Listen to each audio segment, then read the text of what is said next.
every day members of the Brazilian Health Ministry gather for a press conference with their daily coronavirus update. According to the latest briefing at the time of recording, Brazil had confirmed 25,262 infections and 1,532 deaths, with a lethality rate of 6.1%. But despite these official numbers being used by mainstream press all over the world, they don't tell us much about the path of the virus in the country. In fact, no one really knows how many people have been infected by the coronavirus, nor how many have died of COVID-19 in Brazil, which makes any projection for the future little more than an educated guess. This is a major problem for Latin America's largest country because, to overcome a crisis, we first need to know what exactly we are facing. My name is Gustavo Ribeiro, I'm the editor-in-chief of the Brazilian Report. This is Explaining Brazil.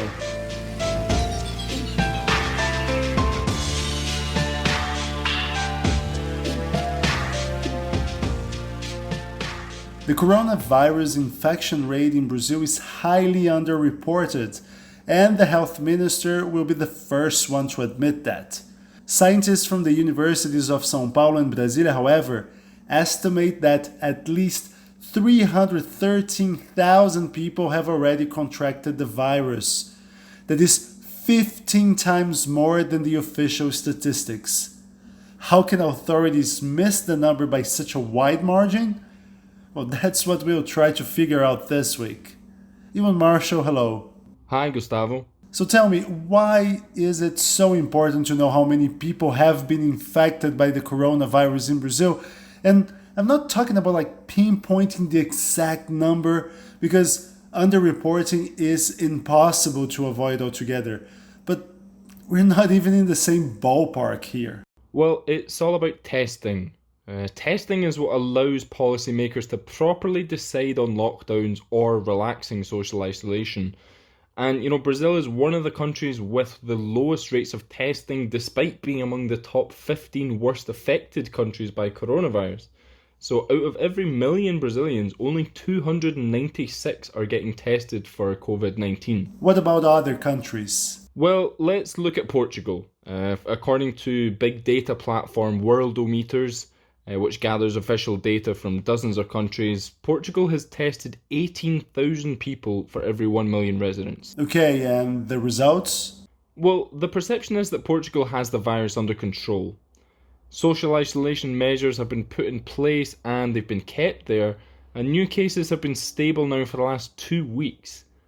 And despite only having 4.2 intensive care beds per 100,000 people, which is a third of what Brazil has, Portugal has one of the lowest mortality rates for COVID-19. That's pretty impressive, but before people say that we're comparing apples and oranges, let's look at the US, which is another country with a continental size and a huge population. Right, so the US has now become the epicenter of the outbreak, and the country has been criticised for not testing its citizens enough.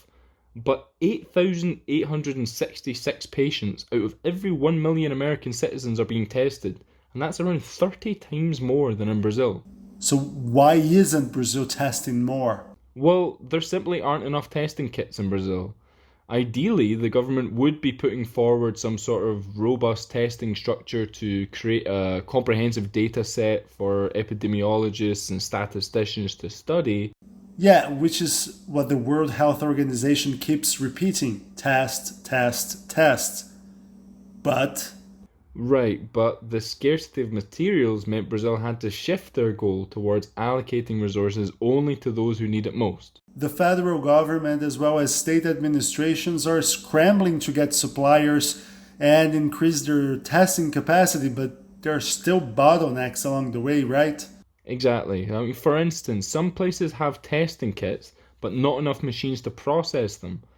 In Sao Paulo alone, the backlog for results and diagnoses can reach almost 16,000 cases. I mean, authorities have tried to greenlight more labs, but there seems should be only so much that can be done at this point. Would you agree with that? Well, David Oip, who is the leading infectious disease expert in the São Paulo state government, he recently said that while the number of diagnosis centres could go up, we shouldn't be expecting any miracles.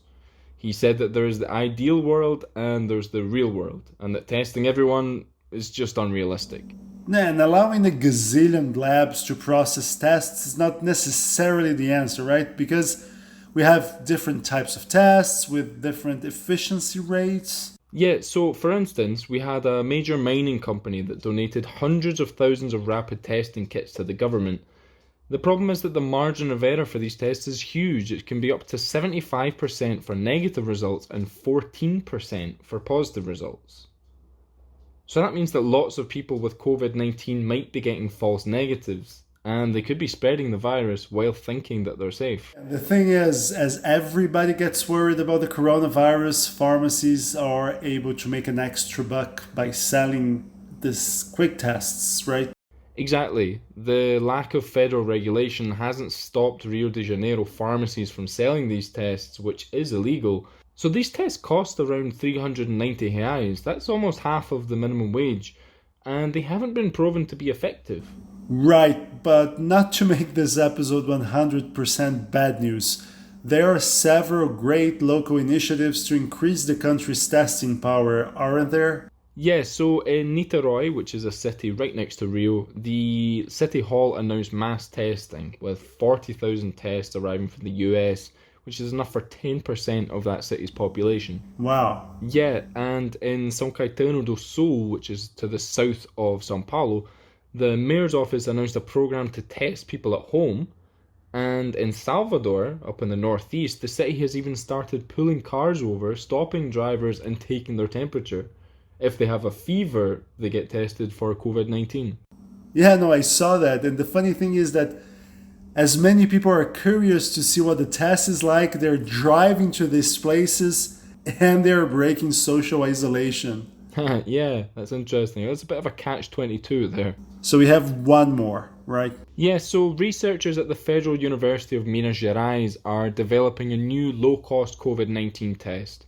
It would be the first of its kind developed in Brazil, and each unit would cost 5 reais, which is, less than $1. Their work, however, has stalled due to a lack of inputs. The group needs 1.5 million reais to keep their project alive. That's less than $300,000. And without money from the university, they've started an online crowdfunding campaign. If they find investors, researchers say they could produce up to 1 million tests in the short-term future.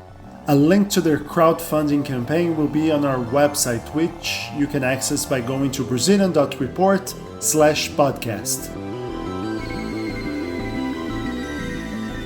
We'll be right back.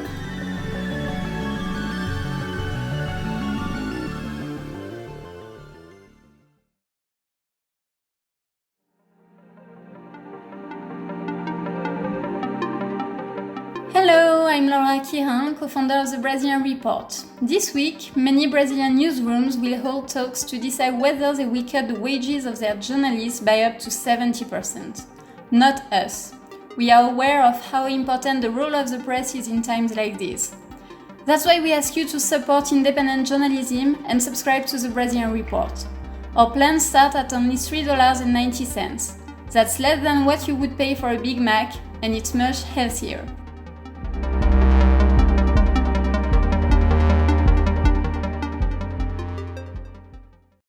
So Ewan, in the first part of this episode, we talked about the sheer lack of data about the real presence of the coronavirus in Brazil.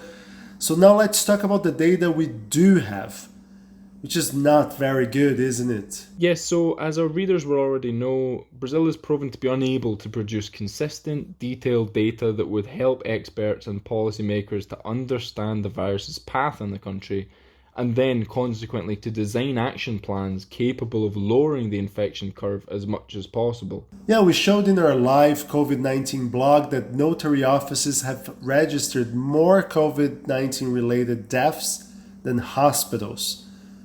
So meanwhile, many death certificates come with, quote, suspicion of COVID-19 as the cause, which goes against all international protocols.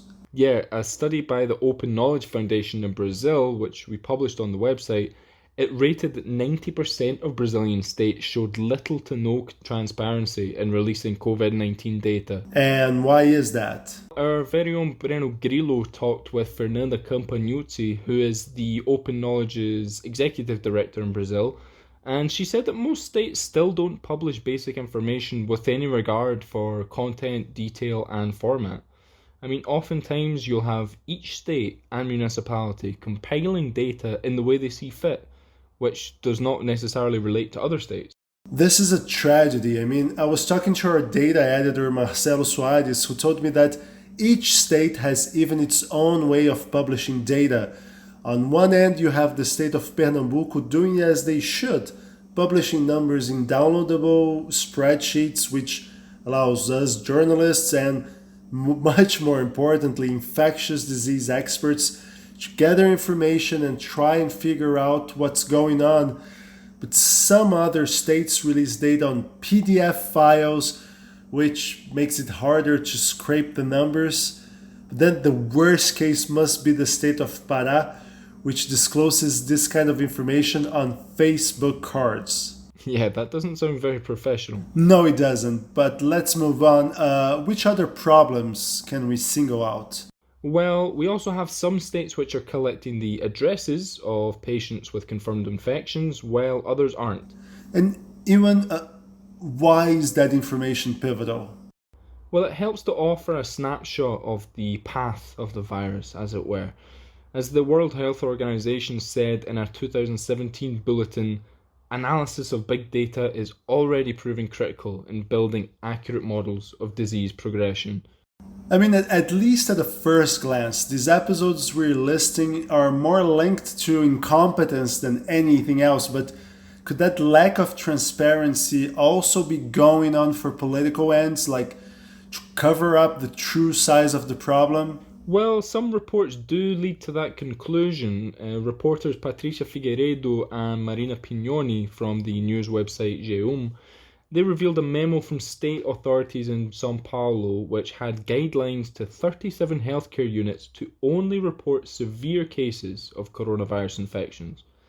The state administration responded that the move was, quote, standard procedure, and it was to help policymakers focus on more severe cases. Yeah, that sounds shady. Yeah, it does, especially when we take into account the political beef between President Jair Bolsonaro and the São Paulo governor, João Doria, who has become something of the poster boy for social isolation measures.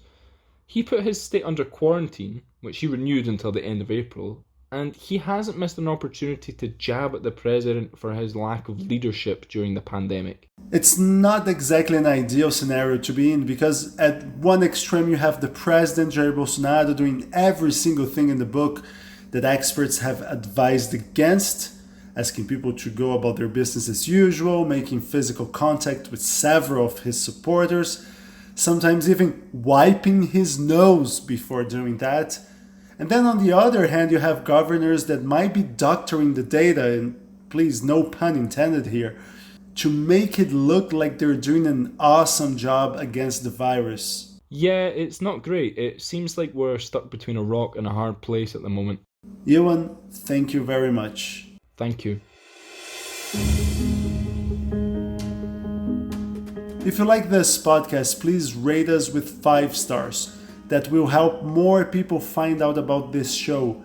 And also, don't forget to visit our website. We're bringing new content every day about how the pandemic is affecting every single aspect of life in Brazil, all the way from the GDP to the sex industry. We also have a paywall-free COVID-19 live vlog. But you should know that the best way to support independent journalism is by subscribing to our website. Our plans start at less than $4, which is really not a lot to ask for quality information from our great reporters. So go to Brazilian.report/subscribe. That's all for this week. Stay home, stay safe. See you next week. My name is Gustavo Ribeiro, and this was Explaining Brazil.